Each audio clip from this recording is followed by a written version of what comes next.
Senator Dan Sullivan of Alaska. He's a Marine officer who actually helped dismantle networks in Afghanistan. He was in the room today when Defense Secretary Carter testified before the Senate Armed Services Committee. Senator, welcome. And a lot has happened in just the span of a few hours here.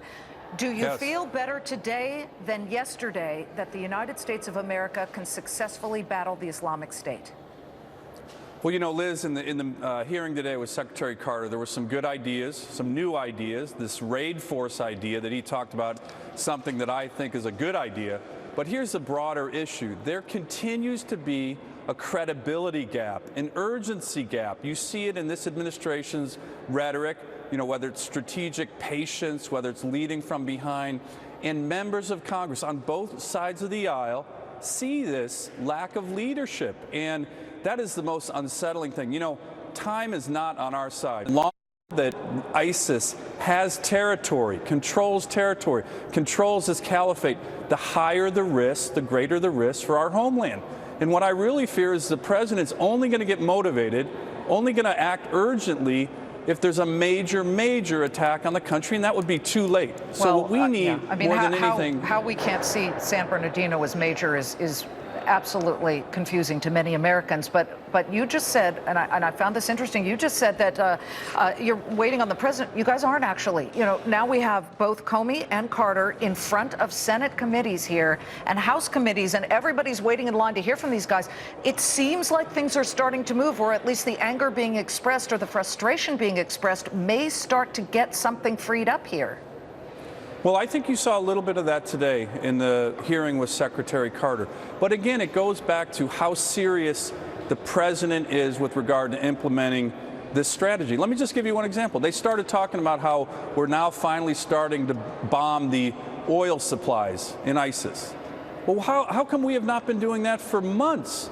We should have been doing that for months. We're only starting to take those kind of actions. And to me, what we need, you can lay out the best strategy in the world, but if our allies and our enemies don't believe that the president is fully invested, then it's not going to work. Well, so let me give you another... well, hold on, because how about this? Secretary Carter, and you were in the room today when this happened, he blamed Congress, that perhaps would be you guys, for holding up $116 million in funds that would train and equip Syrians to fight ISIS. What's going on with that $116 million? Look, I think the chairman of the Senate Armed Services Committee's response to that was, A, we just got that request last week.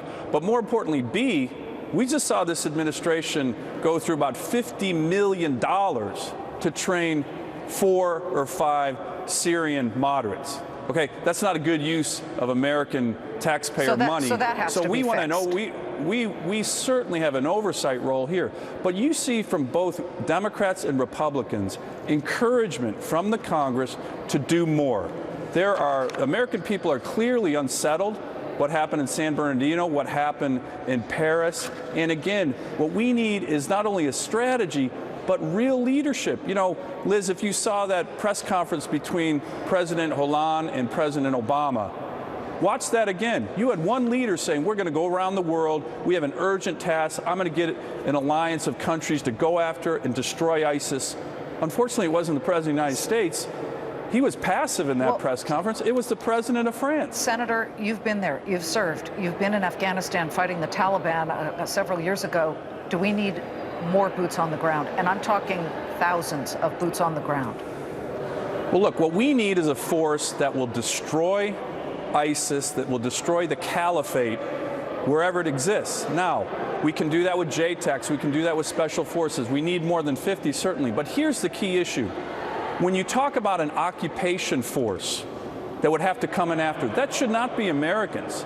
That should be led by a coalition of Arab, Sunni Arab countries and Europeans. But that's never going to happen unless the president is out there making the case.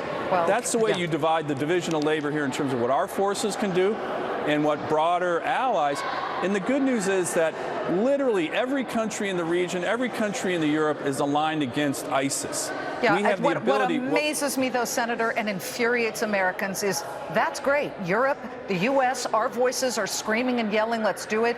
The Middle Eastern countries are not doing it. The United Arab Emirates, they've got a solid military. The Saudis, why aren't they in there? That's for another discussion, but you started the conversation. We'll end it there. Senator, thank you very much. Liz, I agree with you on that last point, and we're going to focus more on that. Senator Dan Sullivan, come back again, Republican from Alaska. Let's take